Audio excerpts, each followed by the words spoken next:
Yami atiefo nyina ha mamu nyina kwaba e de ba DL 106.9 FM eswa wo premu ato awia yi ensam ahodo a yensa asoso no ebra so sakenkanfo mienu yesi nkonwa awia yi ne de besom Ghanafo nyina se agemensam wo premu to do ekase bo ye di free enkrapumpure mantamo asansa akrokoti akwa DL wo haninsia akiripo enkono eso a kasebo no etwa no ho se konkonte de nkrumankwa mu Ghana afana baby biada manta mako edu ensia kasebo no enam so a wadwenkyere wo message ene wo comment no wo de to ase a ye begebre ne akenkan ne nyina nso ade amawo Facebook no so eye DLFM 106.9 sada so ane ententa kese no eso eye DLFMonline.com ye social media handles ne nyina no awia yi kasebo no ebu ni chi eto abasa ekonanim eba na chi a ehon so betimi anya bi atie yentiu ne app no so wodo nsafa so a ene yirada pam bomode so be kotiu ne app no eso DLFM 106.9 awia yi ensamo ede nam no edoso de bedi mu akoti bi ene se wo manfo ne adehia wonom ewa apieti ewo Christian Huniva Limansi mu atoye mantamo etre se wo mo ka wo ma no tumu a mampani Akufo-Addo ene abai wo mo beta wonom ka tipo na bomo ta so ofiri se enfinhia miensa enie ana explosion si ye ema wo modwapade edane asato abepem ne obi wo hono mu anensan kan dan nanso mampani Akufo-Addo eni daso asebio emfaso obi ani so ana wode ma wonom na wotwe mienu ana omde ma aban ne se phase 2 no se wo mo anuadi a demonstration galore emunsam enie ebebo de awuramu ewa toye matere kopie mu ewa shama na de hye hono ma aka se kirem se sesi ameke se no apomode ho nsam ayade mpana Ghana mampiri mobade hye wono 2020 se bobaba no ho maden eba be CDC hospital de ma omsi ameke se yo mu kirem se ala sabia na omo nsanka ndi Ghana mampene wadi wo mo hwa mopa sa Ghana fo beka ya enchaye ana Ghana mampene na adodankwa Akufo-Addo wo ba pani adedin ede justice Sofia esa edi se won kwankwa ya dwuma se Supreme Court wotemuafo na nra na ehu behia se vetting committee ewo parliament atoto mami ya no na nra eyesesra elembele emrahye bedwani yewura amakofibu a ede atodwa kirem se mami utase dual citizenship kitan no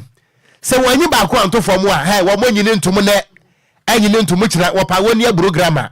ene wo boa kora nye kurom ha yebekọ so agina mu obet ne ho sensemi ya na dankwa Akufo-Addo ebo judges bia echese ne omudin so momodin kopire mu mkoye adwuma ewo Supreme Court na ndoda emra vet ne ko so ne drama panic yo se simpotem hono mo no chese nyasem kuma empenifo tena se ekirem se wo hwehima wo do ekọ so na bi ntwaye kura ni sent ndoda e katoma mento ewo vetting committee no enchen na yebuni kirima besom ewo kasebo no emu sada so ana annual public accounts committee etena se na University of Ghana Legon empenifo kopie mu ewo committee no enim na eno ana public accounts committee park e de order kese warning e de Legon empenifo se sika bia nebo esom America dollars no $380,000 Telecel Crystal TV ana foforo bi e de Legon fo no ntise animu ya no se Legon fo na kwankwaji sika na amade a krom ha ye nkwa ha Gabi ochre da ko ayo peni po no di akotena pa pipia mayokonum wakasa echire mu se Ghana man pain na nado danko Akufo-Addo ne mondin bo agwa bon o man Ghana de bia da pontwani bewu no ye behunu tintinti na danko Akufo-Addo efre akonwa so kope Ghana fo beka ne mapa waye e de ma o man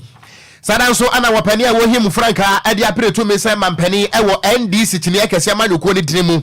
eye kane mampani John Dramani Mahama wade atodwa kire se wono de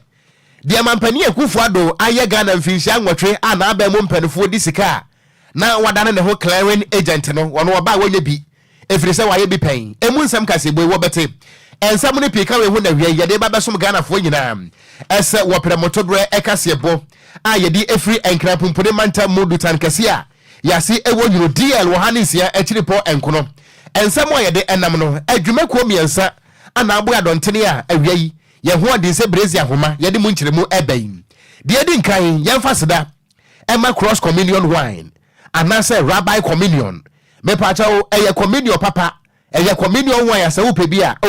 ene eye kama pa eboa efie ne nsode nti ankran obi atimi tobi ebo ne se guna na emom the main distributor no eye Fine Care Limited anasa mo pedo do nso a wo de wani kirem ewo Grace has found us ɛno no ɛwɔ dansoman ama afei nso no ɛyɛ leading supermarket ɛne shops ahodoɔ no nyina bia wo sa betimi aka cross communion wine bɔmɔde sɛ wo betimi afrɛ number yi wɔbra wo pɛ dodo tuo 0248 288 788 number na de 0248 288 788 sada nso ana fix my ride company limited esi enkankyere Ghana fo nyina me pacha woka no asai eye woni so a wo diduru wono mo yade no mu a ka no besa ye mo no ebiem enu nti se wo pa ba bi a wo betime siesie wo ka pa na ye kamade a eye fix my ride company limited wonom ene Accra Academy no ana edi enhwane mu na afi kura so no odoko police quarters Antico Junction ewo Enquires eho de na kire se wodro ho wie fra 0303944880 and 0202 227660 0540 556020 fix my ride was we own definition sada so na se wo pa kwantu nso de a na wo de wani akirem ewo Sunday Sam's Consort ebra no so akase boyi wo beti emu enkomo akenkanfo mienu edia mejeso eye gangster katia mitenkura a mehwenabo Okogyeabour Ocran mene Nhyiraba Kwadwo Sammy P osafo penia enwosra edwame DL News.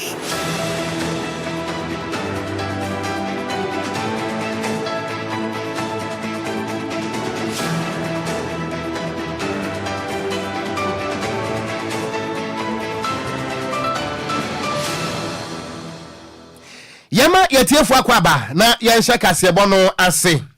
yenhye kasebo no ase a na yekọ wo my Ghana atoye mantam western region bese emfisia miensa enie wobra na Ghana yenka bi hyemu ana atorencham kase esi from ewo apieti wobra na ka mumruntum bi a woso explosives ekoduru eye apieti kronin finfin na yenhu de yeye ejato mu ma kire se kronin nyina da na amanfo enam so amade hie no na to yanom ewonse do a wonom so aprepra no de wonom apra yie papapa na efihia miensa pepepe enie ana sa awrehosem no ani atorenchem no ekoso ewo apieti ewo wo my Ghana atoye mantam na aban no ehye bohye ese wo behwe ama wo manfo a enam atorenchem no so wo modan ebubuye wo modapade emimuru afom no nyina no yetimi aboa na yetimi esidan ade ama wonom se ne be ya won benya baabi so ade wo muti atimi ato na wo bra dwumade no ekoso no na aye ofan edin kan ene wo fan etonso mienu aye phase 1 ana phase 2 phase 2 ye ka say phase 1 no empanifo wie ateche dan no ade ama wo mo a wo ho kaye na wo mo na nka phase 2 no nka wo so benya ho mfaso no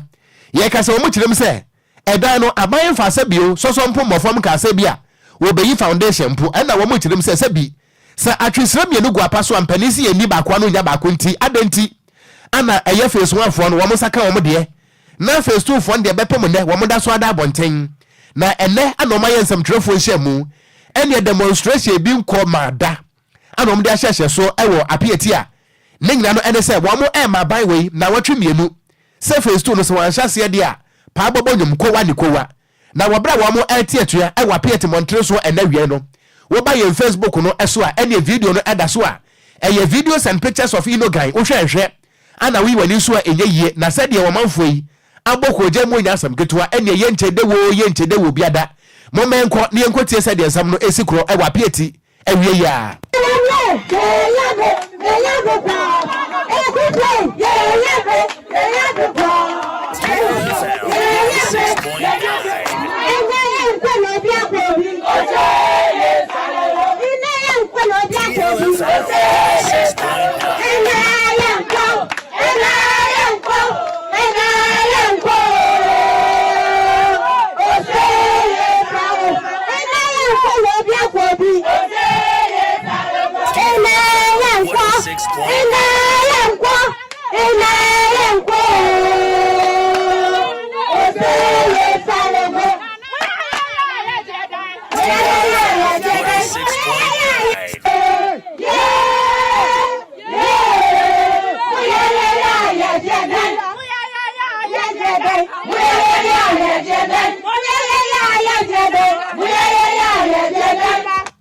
enti moya jedan we your manfo ne adesia wonom ewo apieti ewo Christian Huni Valley Kropon no mu atoye mantem na wo mo kire se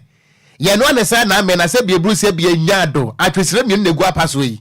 wadi baako anu a baako aka de wosa kobusa ne bo adan enu nti demonstration no ekoso enawia yi ewo apieti montre so mienko ahoma so na ye nua ba mansam tro ni ayekasa yi wo afiri kumase akwa akotinam ewo demonstration no ase eye obi this year ayisi buama waye ma ewo apieti ayisi ma han ade so mi abema na bibia bako de adom no kura na nso oh nyankopon wode acha yen na awia de bako se bi mpanesi abo akusie se enwa yira ewo ne bomu a wo moda wuro wo no na hwehwe na ade wo na wogina mu wa apieti enkomo yi kire mu okwada am do kwaba dia ba dia kasa fidi so DLFM tem no story ya e ko ti ko no yin na ya ti bebre na enne ana omosare share so there bi o ta so me dem so for share mu ni easy minim sade network problem esitie e wo Ghana enkrampo ye so fa na apieti nti I think say wo network ne nya gina ba bi ye na fe ye monkomo Jina ye metewase bi kwa sankran ha kura na nya na apieti apre mu da ho muda ho ba bia wo gina na gina ho enwansa na ka kura no amwonka wo gina ho a ma so go jawo yenko vedasi so de wari kana so afa na tifo ni no ele ana apieti for the share so na ni omo nsem abeto dwa abase de ebe mfie miensa eni na phase 1 phase 2 de Okogyeabour yaye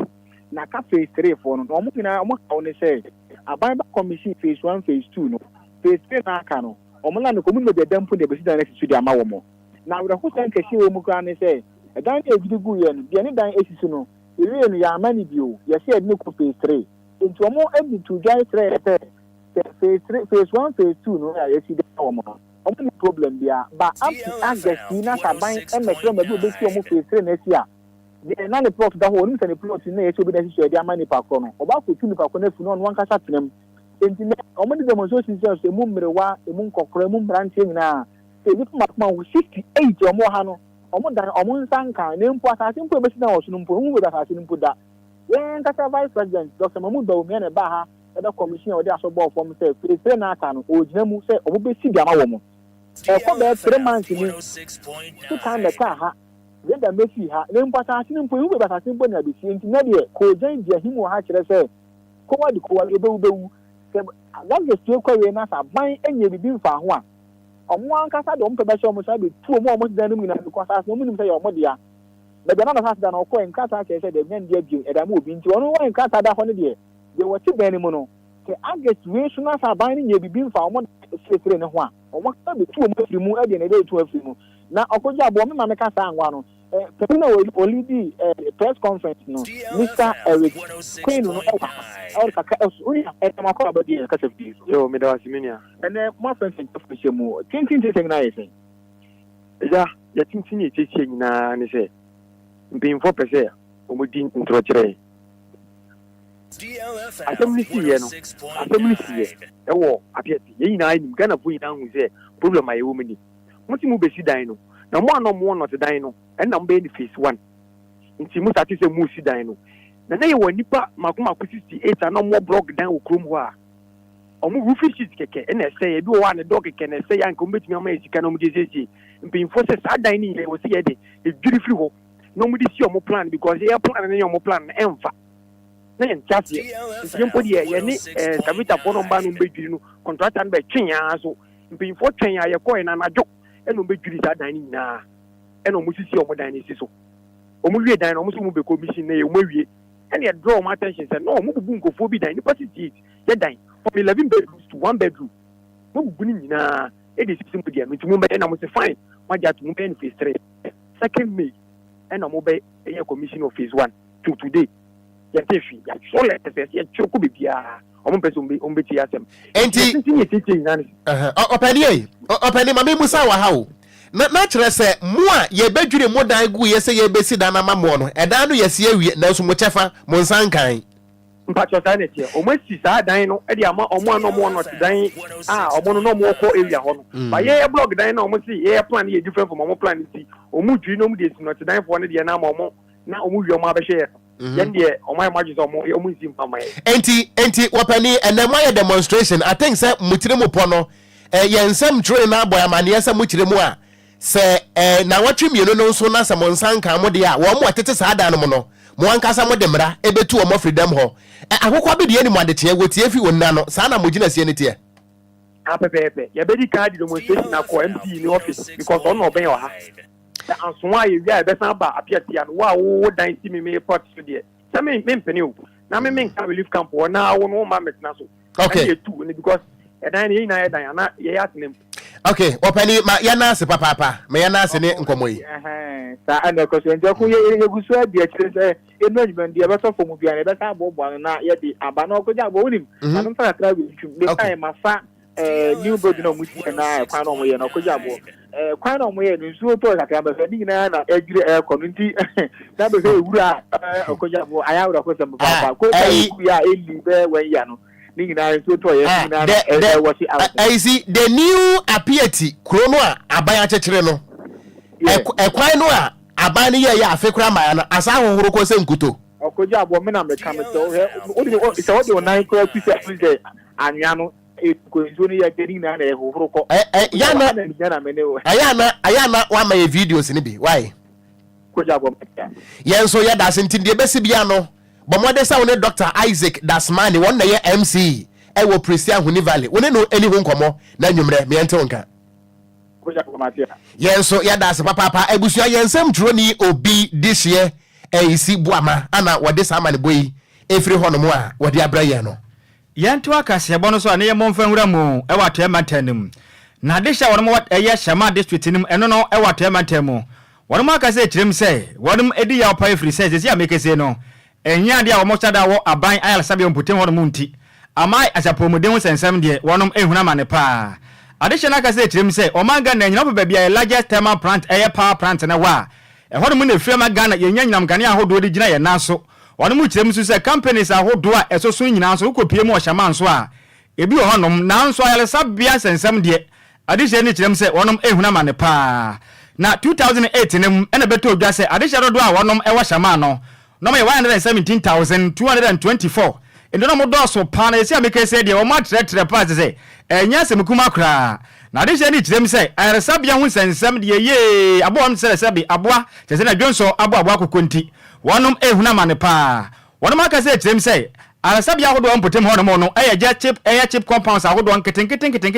bi pe eno ampotem ho no o mu tirem se ayresabia ni bu ho ma akopie mu aje se ne de se ukoda mpa so na mpurika ehwew o ma aka se tirem se na danko akufado be so mbo se nkaja obesi bi de ma wonom so antontam wonom tirem de yakọ so no wonom ebre pa na Ghana fo be kaya 2020 nim na Ghana mampeni na adanko akufado de asoko bo form e wasama na o kire mo se obono ma made obesi eye district hospital government one de ma wonom na o kire mo se ayansabia no e ba fa empam akomako oha na ayansansem de akoso pa o kire mo se sika ne de 32 million euros no eye ne akopie mu o China ohonom no kwakwaje bosana beboa na sa ayansabia no akoso ne enkotie ni a 2020 Ghana mampeni na danko akufado odi asoko bo form no se de na okasa e honom 32 million credit guarantee from Saudi to China.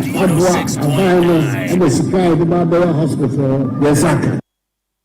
Any a wuti ye a Ghana man penny, Nana Adodankwa Akufado, and I would say na ode asoba from ewa 2020 no emu. Additionally, them says, I can say no, baby, I'm back Sabiano. And why are them panty a company for the Monamsono? And your moya pa. Obey hospital ni ye juman or the kamwa anka apomizeni besi ye papa so na hospital ni sha na hospital ni sha e company ye baby ni pe bi na ne ba se wa ya ma nti deni na hospital ibili ye no weje na anka ye men pani abe anka aba so so do na weji mu na anka apomizeni aye mala pressure wa mu ɛda no kɔ hospital wa ha mo ma wɔka kyɛ me wo aduru ni hɔ ɔsɛ aduru ni hɔ na kyerɛ sɛ me be fi na sɛ me wu ya kama wu gyan ɛna me nana kakra ba so nya maka me se no kɔ hospital ɛmpa na yɛ da do yi chia ka okita het afata ka ba okita het okita bibiala da me mpodwa na po mpuka nko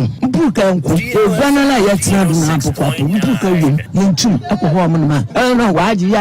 ya atwo chichi egwan ɛna ebinom de da do egwa ɛna what you want to do body drip is one encouraging being for yaya obi ada be fako and even the washrooms nation inside the car they are very bad aha no ibi botuma aboko be 30 no receipt 5 cedis 30 cedis no receipt 5 cedis it's all man for fan wamba ha also for benefit very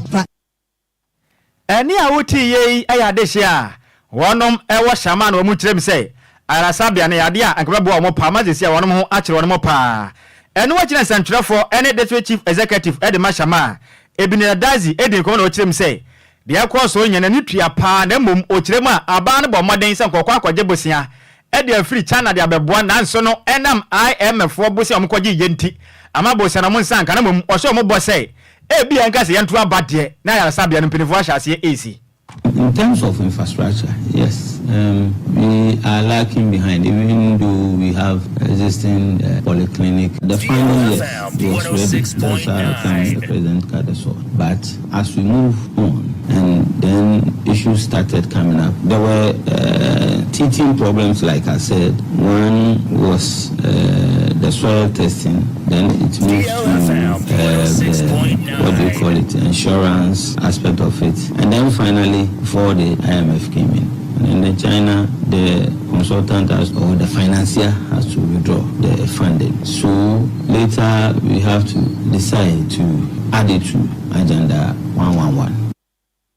Eni awuti ye aya district chief executive Ede Mashama Ebenezer Dazi nene na wote yenom. Eno wachi ana de hia won washama esa kirim say Ghana man pani na ado dankwa Akufo-Addo wadu amu hwamopa efrise bosha hodo ado be hia won no enya de watuma ya ne senti enso mo Kenya ne se wadada wonom na enya de ombetimi ede won mani ato so Akufo-Addo bay odi asowa abobo from do be hospital na be sinde we hwe na akwa ti say you hospital that dogs out when no this one dem ayeko on da hempa wa da yakasnala wa ba also hospital ba ba yaman wa ya she rather because now me confirm one am SS1 no ka to so them since I married school my one still hospital no see since I show rather than about ka to so obi hospital am 4 years no but no be ka to so since I'm 8 years me why am in the hospital was sick the head so uncle baby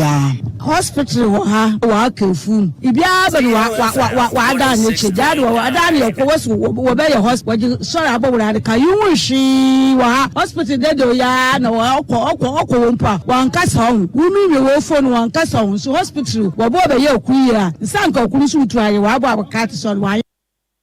eni awoti ye aya de hia wonom ewo shama eno no wato e maten no mu kirem say ebi kura mpo de ne nsem nyanse na okọ school ena mo de asokọbọ form danso wa ko school awie ago arasabia no wonom ensankan ye wonom ne ena wote ye no yento awia pram to break asebo no eso bomodi asa wodo message no ena o comment be share ye e Facebook no eso DLFM 106.9 yeto akasebo no eso se Ghana for ebeka ye a enche ye kura ana mampani Akufo-Addo ede empanifo mienu eye Professor Richard Frimpong Opon ana afen so eye Justice Sophia Esa yedu onum EDP ye se appointment committee and vetting committee e parliament no wo montoto mpanifo mienu ano na se yeji wo mutumu a wo mbekwa akoye adwuma se Supreme Court ajagefo na enra ana emrase badwafo no tenase a na vet no ekoso na no ana minority leader honorable Dr. K. Salato Forcing wada tuja achirim se wapania ne din ede Professor Opono wo mo anyini ntumu china efri se papai wo yekotoku sabrobe ne fa ye Ghana ni ana ne fa nso ye Canada ni enu nti sa dual citizenship no Ghana mara ema kwan se dibere bi etesa se Supreme Court no obekwa koye adwuma wo ho enu nti ento enkopem se wapania ne din ede Professor Richard Frimpong Opon wo bedi na nso eye ne citizenship anase Canadian citizen no se wandi na nso na se wantwe no ho amfiri mu na se wada so ya Ghana ni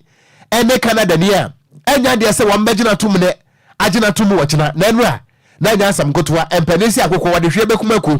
na enya asam gotwa we kana we yaka na enu achi ana elembele emra hye bedwani yewra Emmanuel Amakofibua wono nso pega na san wose Madam Chairperson Sabros ya mame Patricia PJ eye askwam na hye bedwani wonna tie adwam se chairman ana wose madam we ye ka kire o play papa ya wati animu yi eye Professor Richard from Paul Wopono wo ye dual citizen o ne fa ye Ghana ni ana ne fa nso ye Canada ni enu nti dibere pass Supreme Court judge de Ghana mra no mpo ema ne kwanso otimbedie enu nti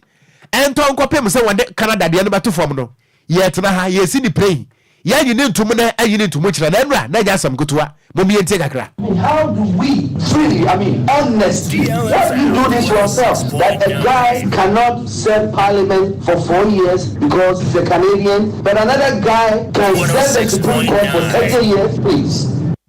Enti wase ebi ana wapani James Jachikwesin asen of MP Ghana for modidi no ema se papa yi wokoba na adenti ana wobi enso emesom se Supreme Court judge ne fa ye Ghana ni ne fa ye Canada ni ye mpene so da enu nti se bio de ekoso no enton kwapem se papa yi wo bedi na nso eye ne Canadian citizenship no adwonko wo mo mpene so na mpene so kina emu nsam eno no ye gusu agina mu e wo vetting committee fo na animu a na mo nsam ne de ne esene otwe hu wi pa na ndrada na eye brada osana abosom ne da na etoso du miensa emfimpim mienu eni eduonu enai mu mbo mode kwa setena etirem sei enya asemukuma kra na enipa hodo aga na mampene na adedan kwa kufu adebo wono mizem kopie mu e wo Supreme Court omkonko bo adwumaden emfansom omai Ghana na mno mko asetena na enya asemukuma ne manolity fo ne tirem sei enipa mienu dia wono munyi ntum se mama kwan makwa ya adwuma e wo Supreme Court na wono mutima sa ne pa mienu e justice a year so fire Benasco omuso omompene average professor eya Richard Frempong opon eye vetting committee no eze domkuma ne kirem say wonum ATM masa ni pam you we kwan enkoye adwuma Supreme Court free say wonum hum say enya de a wonum esafata kra na boko central masa bedwani eye mahama yalga kirem say wo hwa legal basis ahodo a Ghana man penin efa so boss ani pam you we di na o kirem say enso ani yire free say wakasa kirem say o man Ghana man penin na dankwa kufu ado onu kwa so betimi abo justice for makoma akoba de zen ye du manaburu duden some konko bo adwuma Supreme Court nti adenti na Ghana man penin etini ademra asha ne nsem etu ana mo etesa nti omutirem se ne enya de omba pene kwa ndra nya sem kuma kwa ya ketan dom kuma ne ka na dom kase ne so asore gine ndra da vetting committee na ndim ene we ka na we yaka omukeka kan ya kire se de nya de di betimi atoye kran na chairperson edema vetting committee no eye Patricia Apiajei eso di gina kire se dabi anamo ahodo adom kuma ni tu no enje nti omuntu ombase boko no montena se na ne ma entimi todin na no si yepe na minority chief eye Kwame eye Gavins eye Agboja eso sore kasa na wotim se dabi anamo ahodo a Patricia Apiajei asore ya woka no oni bo tirem se wa plagiarism efri say en small do kan ye e wo tese na vetting committee na se no o tirem say en samtrani bi ene bo made ko post no Facebook so okwo ya pe no ko tabi de be kan ye e wo vetting committee na se o tirem se dabi sa na mo na watu oni mpo no etiamra yenkotie emra na pinte e kwa so vetting committee no ase. Today is a very serious issue. The ruling you read, I just noticed that this ruling was posted on a Facebook page of a known journalist an hour ago. And I consider this for the sake of the protection of the person. It will be extremely damning that the ruling you have given did not come from you, because you remember I made a comment that within the short period that we left here, you were able to, in fact, you were with us even in the room after a point in time, you were able to put together this very comprehensive rule. I can read out what is on the social media page of the journalist. If you want me to, you want me to read it?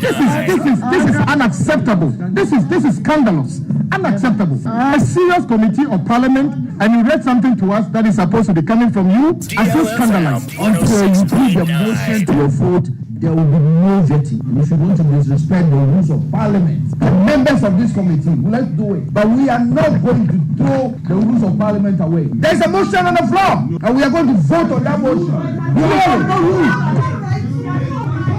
Who doesn't have a right? You bring the petition to order. Any out ye a vetting committee no and brother. What is any brofwakers any order? ana motie tema wana monne ana wote ye no Kwadwo ukaya enra obra na vet ne kwaso no yeah na menumi na ye follow proceedings no sure me can say be on say na abem no because ya maame no use sa abrofo no quickly me so me cross check here sabra na Madina MP honorable Francis Xavier Soso ene maame ne dia yire so a maame ne kra ka say honorable MP you are out of order and was say you can't silence my right also na pinche ni shase the earlier hours of the sitting yeah because me hunu say dem kobo ni sekro no ase ebeye ni biri say FB mpese FB be kasa ana minority members on the committee no so mpese won be kan kasa bo aden ahye yem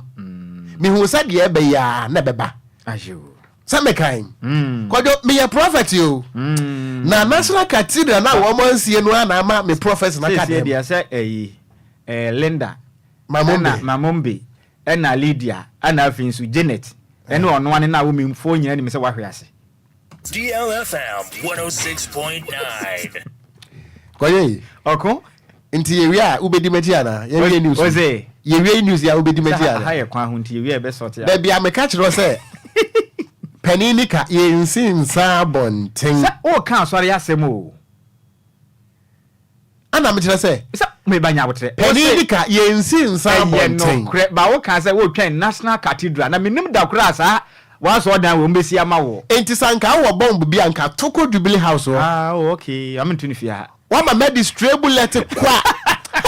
Kwadwo pressing hallelujah cause one official It's official. DLFM 106.9. Niento akase ebo so na yenko yanim Ghana for messages no etemu pa se baby hinin to siabomu e wo Facebook no so ye be kan ni nyina so agufo munya abotre ye to akase ebo no so eda so agirem e wo Ghana ye mra se badwafie na enu ana public accounts committee park etenase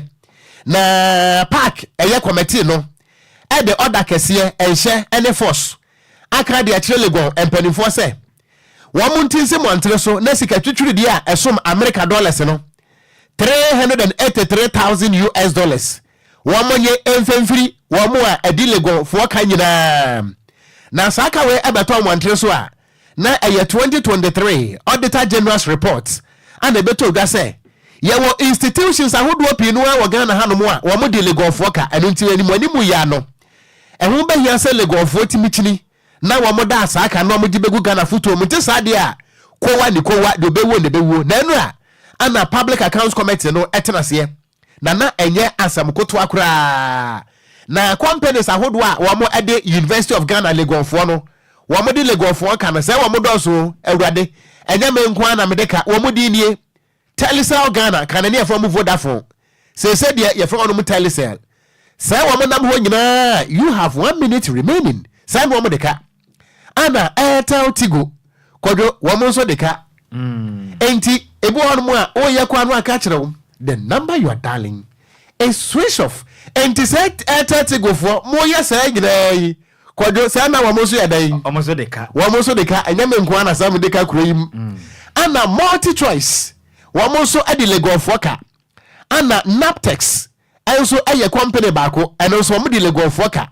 ana Pro Credit Savings and Loans Limited wo mo so ade legofo ka ana Fidelity Bank yeah me wa fasifu yi say yo nyina mo nyina di abe wo pro nko na Kwadwo ne di anteni wo mo so ade legonfo ka ana Crystal TV na Kwadwo omo ho pa Crystal Crystal sa na dey say uduru eyi a your friend say adabraka say edan no di esi ho Roxy your friend say seminar nchen ho no ma me tira say edan no di esi ho edan si ho na omo wo TV so omo ho Crystal TV yeah juma de get platform so 6.9 oyo say wa mo so ni so ma say Roman father pepepe enti Crystal TV so adeka ana among others we no ye etc na enu committee no so no na nyasam ketua wo members ni bufu papa committee members no na Benis Agudu one na ye director of finance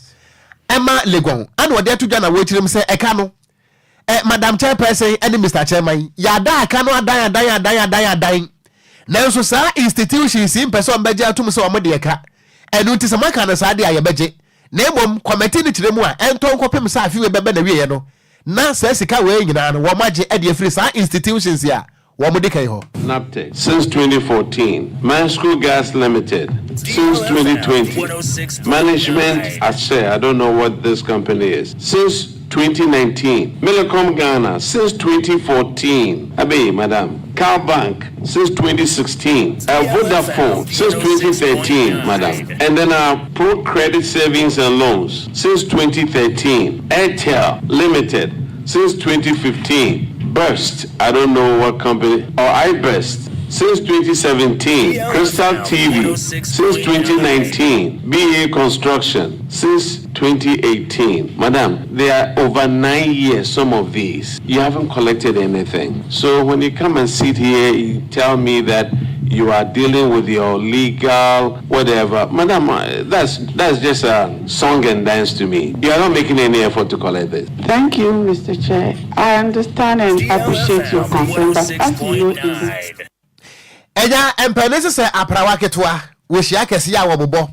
enu nti ye ma me Benis Agudu wono ana oye director of finance Edema University of Ghana Legon ana wokopie mu na committee for busa nsenti adenti ana sasika twitwiri die we nyina monyeye na so Okogyeabour beto konkonteras wonye sika ntua na mu chesu ne Kwadwo presi. Hallelujah. Oh sika ehemu enya asem kumo sika we nyina hya manfo bi no motokroma na mabeto fufu atongwa enwa 15 cities krom hana mu chesu me enwa ye de ketekete mampolo we mo tata kroma asi se sa na mo ba ya ye bedi fufu ni kosua o e wo na den hwe adwa ye den kofitela ti hey ono waje wachi a enam wonto no waje talia necessary no ho o weka wase talia a source of protein bibi jejew olo fa ho ben na ufize enye wo hia na ma kan semu no ya e ba ne se na talia oje talia ni indomie nyina fra o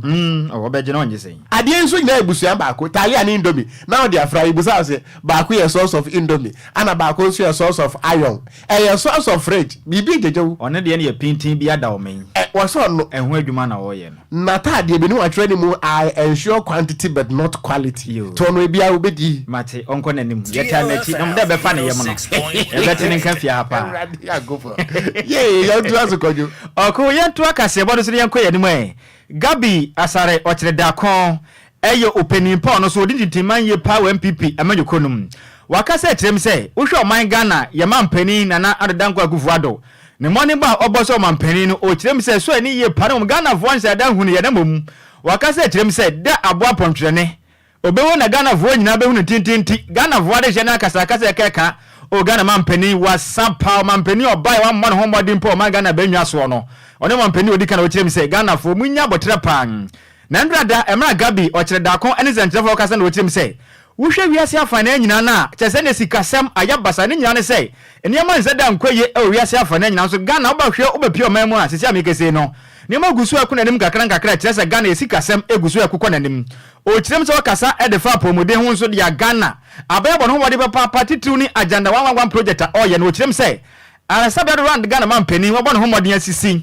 o kyerem asisi amikese ne doctor form akoma be 2000 wa fa wode madwuma nurses be 22000 wa fa madwuma enti Ghana fo wenyina mu hu ye o kyerem se agenda 111 project no sisi amikese be oham tikyem be de se 65% de wode mo wi a enkasa ba we enso ba nwa so na dodo na wabona homode atumi asi ni senti Ghana fo ye num so fancha ope efise Ghana man pe na dankwa Akufo-Addo mode ba agwapo any free SHS ni nyuma pa a wahye no so ofi akonwa so a Ghana fo be ka na debi na yesu pa. If you consider the challenges of leadership, the challenges of managing an economy such as ours, and those challenges being compounded by the global challenges that faced him. I think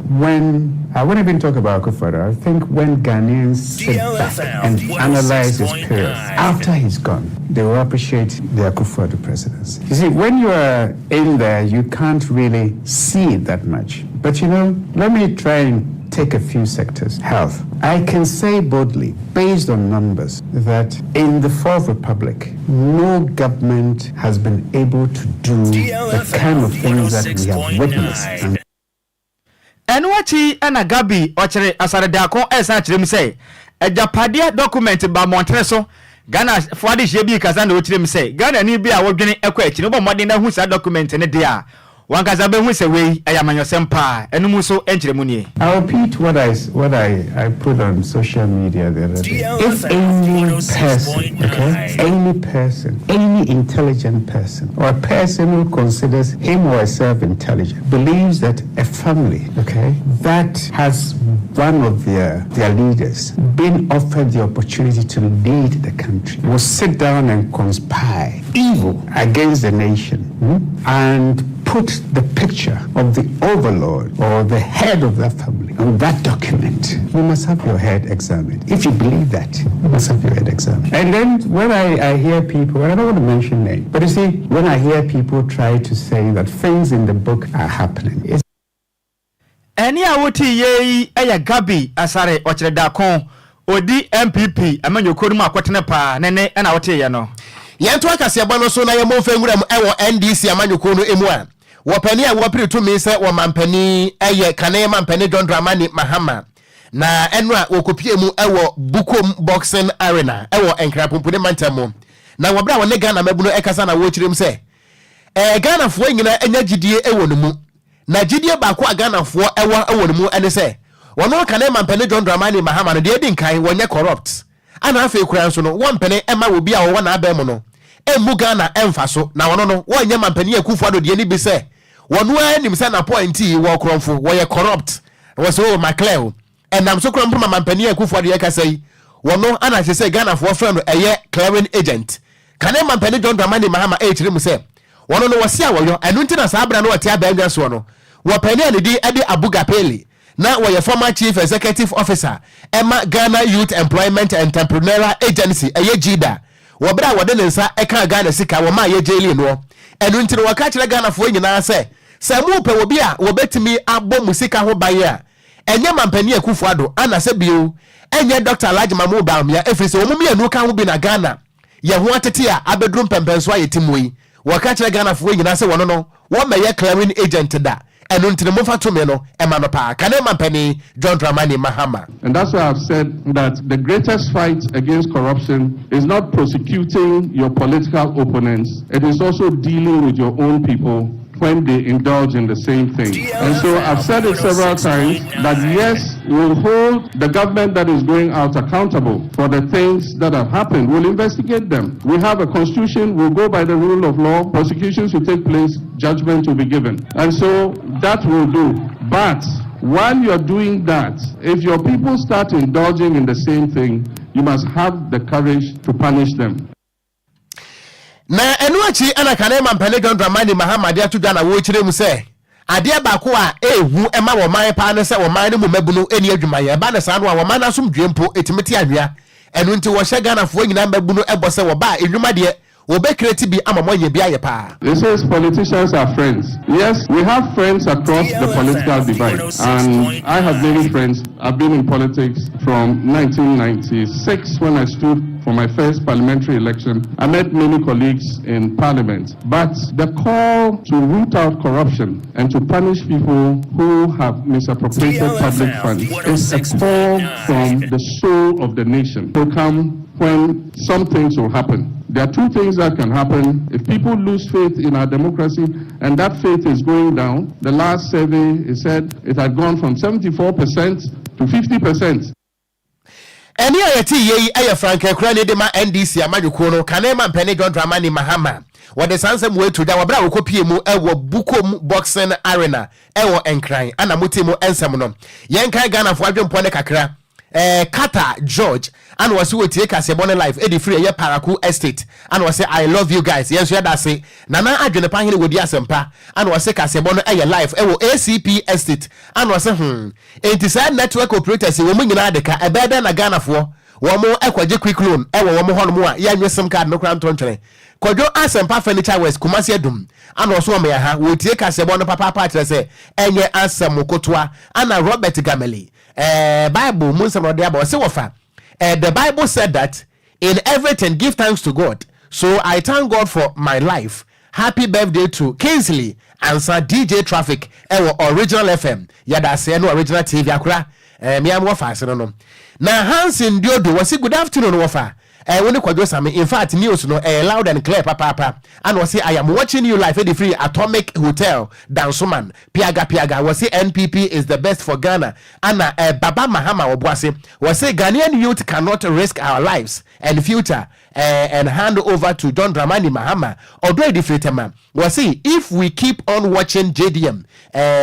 he will promise giving every Ghanaian a passport. Okay, yeah, that's it. And Kofi Parliament was say Ghana economy be ye the best news station in Ghana, DLFM 106.9. Aguna Bubikuma wafake new plan station message wa haya dase. Sada so Dr. Download brimswa pe usika ya dase papa. Doris Chum so different and sawam dobru ne important ya dase. Ana Nanaba Donald Franken so message wa ha wasi DLFM tema community 2 edemu live. Ana Filippo Kwabere kasem o message ya dase papa. Derek Ayeten so ya dase. Yenyina weso ni anya boafo nkrato ya bad ya kachiri kejua.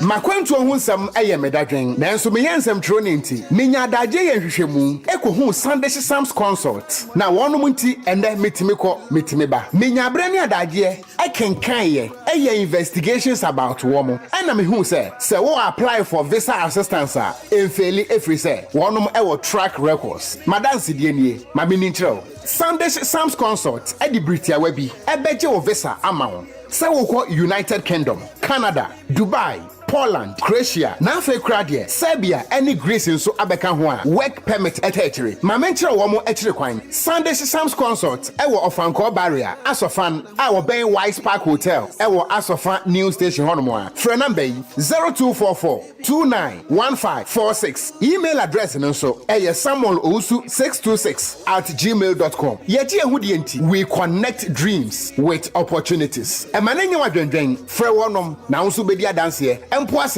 media.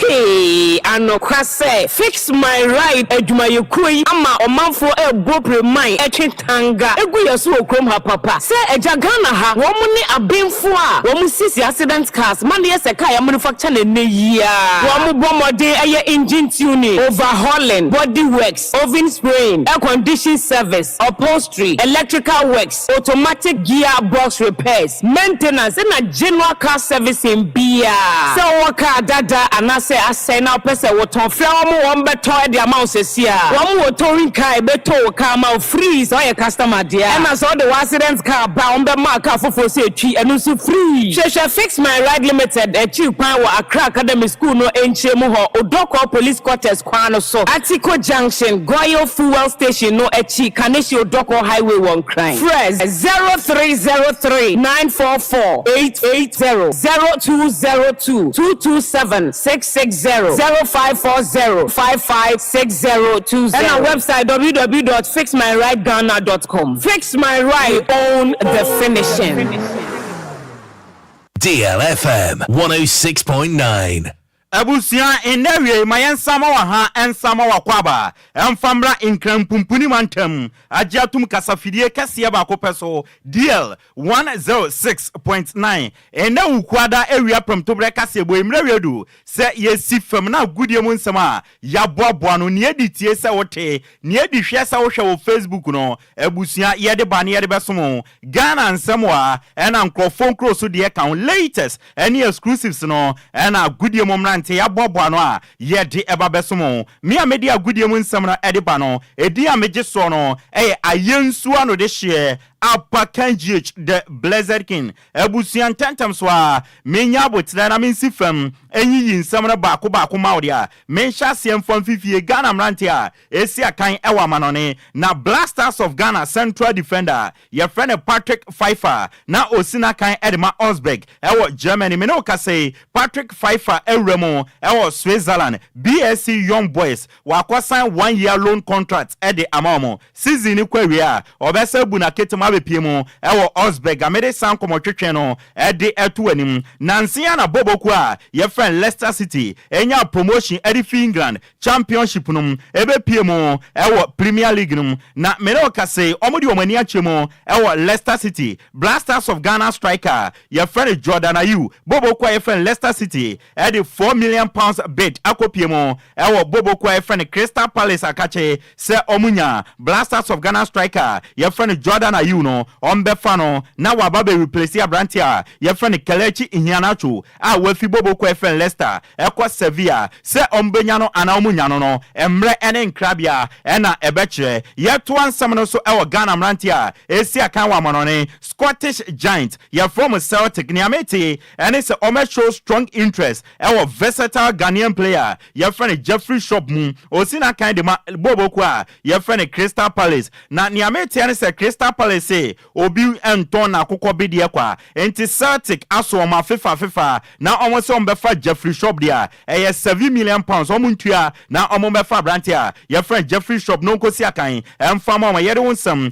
edi atu anim ende uram awo Poland Empire ebega UEFA Super Cup no e basu between Atalanta Bergamo awo mufi Italy and Real Madrid omo fi Spain na Black Stars of Ghana defensive midfielder ye friend Ibrahim Sulemana ende oni bobo kwa friend Atalanta a travel akopiemo wo Poland o ye fully fit ende obetume giremo esiakan edi ama Atalanta yede wonsam edi atu anim na Ghana National Paralympics team no nansia no wonsam ebe buburu jamene o kase o ma touchdown e France ahinkro aye friend Paris 2024 Paralympic Games na ekoso omo kwa compete edi ama Ghana na competition no e chance on the 28th of August ebeto musa akosi 8th of September 2024 yede wonsam edi ama Summertest 1996 Energy Ghana Premier League na edisi omna so ombe gina Ghana nemu ewa Africa CAF Champions League na omo prelims first leg no omo ne Victoria United ewa ma ye friend Cameroon ebebo me no kase bobo ko friend Summertest omo tu afi Ghana omo di omo ni chem ewa Cameroon na sa game no abaso game no ebaso kwasiada ewa Japona Stadium ewa Cameroon 3 p.m. Ghana time ena sa game no etumi ebaso na Summertest eba be kono ena Ghana Football Association President Kurt Yeso Keku Ekwasromo ena odi tuo manim ehwo mu nkran especially players no o si nenu munya mu confidence no na mu believe se mu betumi aye se dream sesi ene media ma ya mu sum betumi aye munya United na mu nko ti Ghana nemo enyo mu nko na odi sansem ne tuo manim odi atu nsuateman so ekọ Confederation Cup no odi atu manim a yede wonsam edi emao na shenen so fa se nsuateman o games no eba so memene da ewo Accra Sports Stadium Confederation Cup prelims omo ne Elite Sports FC a omo featured ena de babania yede wonsam edi atu anim na Kumasi Asante Kotoko edi nkra taba Mountain edi akoma teams a ejina Ghana nem ewo Africa Summertest Champions League ena nsuateman Confederation Cup bobo kwa friend Kumasi Asante Kotoko say always show the best of luck omo kwe no omo nkwati Ghana nem na nyama enkoye emfama Ghana yede wonsam edi amao na honorable Ignatius Bafuwa ena ye president edi mansu ateman o si game amemeda omo ne Elite Sports omo featured ebebo no or team no so omo win convincingly and omo nchi Elite Sports for no embom be kan 9 ensia enson sena be ya ende no away game no second leg no ebe mere formality edi amabobo kwa ye friend insu ateman honorable Ignatius Bafuwa ne nsemo de atuni team na anim no a yedi amao Dr. Daniel Macaulay aka Magdan ono ya founder and owner Edema Magdan Group of Companies na osi ono de onya enkone ne company Magdan Group no on be sponsor Ghana Premier League ne momo no betting chacha agien league no aboso enti on person de ne company no eba be fall league gambling betting chacha ayemuma osi sa chacha ne betting na ye league no ma enti ne players no ekwa amanoni a omuntumi mbone enti mrewedu say ye be sanitize ye league no na sa betting chacha no etumi afi ye league no akọ we ensema Dr. Daniel Macaulay aka Magdan area tudwa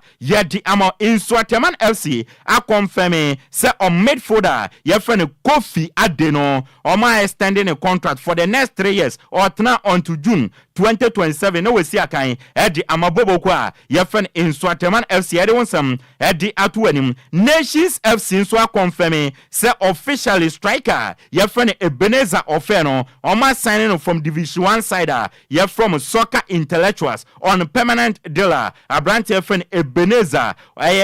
Ofe ebabesi na kan edi ama Nations FC edi wonsam edi atu anim former Obuasi Ashanti Gold Mediama Sporting Club on right back ye friend Kwadwo Amwakon mene o say officially no wadwane Adriana Football Club on permanent dealer eho ena Kwadwo Amwakon ekwakosi na kan ye de wonsam editu anim Ghana Air Football Association o ma release 2024-2025 season Ghana Division 1 League no fixtures no o ma release ya abam wantin zone 1A zone 1B zone 2 zone 3 no ni nyina no fixtures no abam mountain na Division 1 League no ebe start September 27th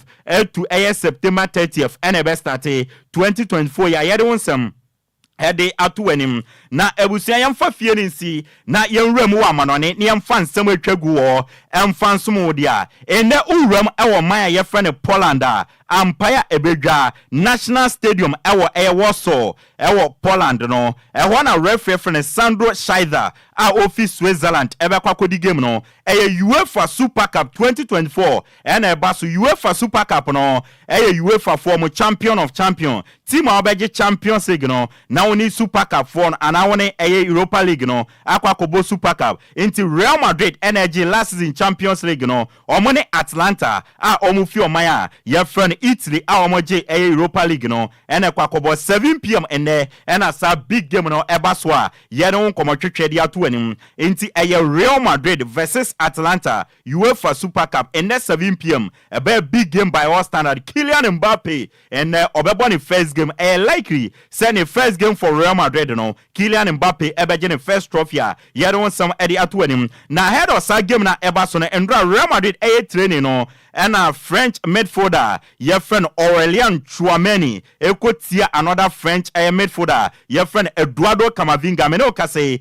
Camavinga Real Madrid a confirm say for the next 6 to 7 weeks no a brand your friend Eduardo Camavinga no on to mean sia kan informatima your friend Real Madrid na game sa Eduardo Camavinga ebe say for the next 6-7 weeks say net here Atlanta and the game no to me more La Liga games no against Real Mallorca Real Valladolid, Las Palmas, Real Betis, Obemese, Enwechi UEFA Nations League International break on to me kobo, Fama France, La Liga and so ebeto so Real Sociedad on to me more, UEFA Champions League first game on to me more, Espanyol, and a Bobo Kwa, your friend Deportivo Alaves, and Atletico Madrid, side games in on to me more, Fama Real Madrid, yet some Ediamo, now Manchester United and Dra, Oma confirm so officially no, a Dutch central defender your friend Matthias De Ligt no oma signing from Bobo Kwa friend Bayern Munich omo Germany sika PM no 50 million euros na Man U etua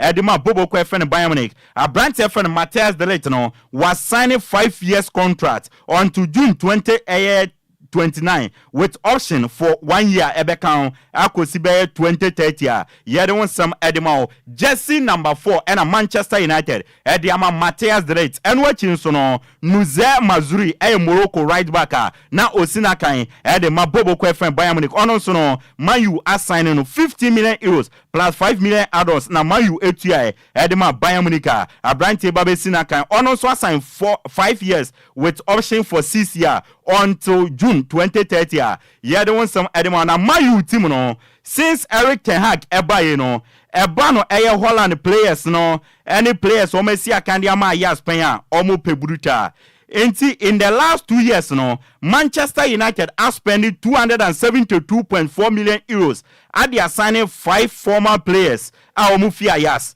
Andre Onana Lisandro Martinez Anthony Matthias De Ligt and Nuze Mazuri na enwachine ebusiam uram awo team a friend Manchester United akachia now so omo kope play omo kope manager it's either say oye Holland ni ana ofiayas into omo technical team ni say na tie Holland for Eric Ten Hag obi obenya Ruud van Nistelrooy obenya Rene Hague na wanya Gelatin Ruwela omu nyina no efi oma ye friend Holland ena players a omu mbo ayas da no mu fi Holland a man you assign omu no eya brand friend Tero Malaysia ene Joshua Zegzi enti boys on the street no ese man you no say yen system udi no na new man you name no eya Manchester Ayas Holland United we ene man you new name a ye dia ma no omu kofa coach bia ofi Holland player bia former Ayas ana ofi Holland enti say man you din foforo no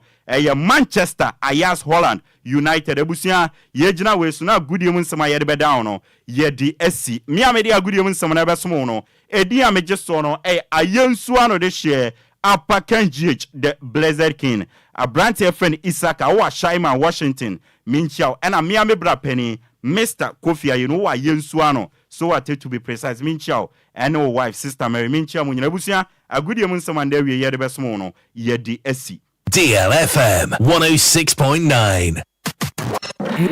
It's official. DLFM 106.9.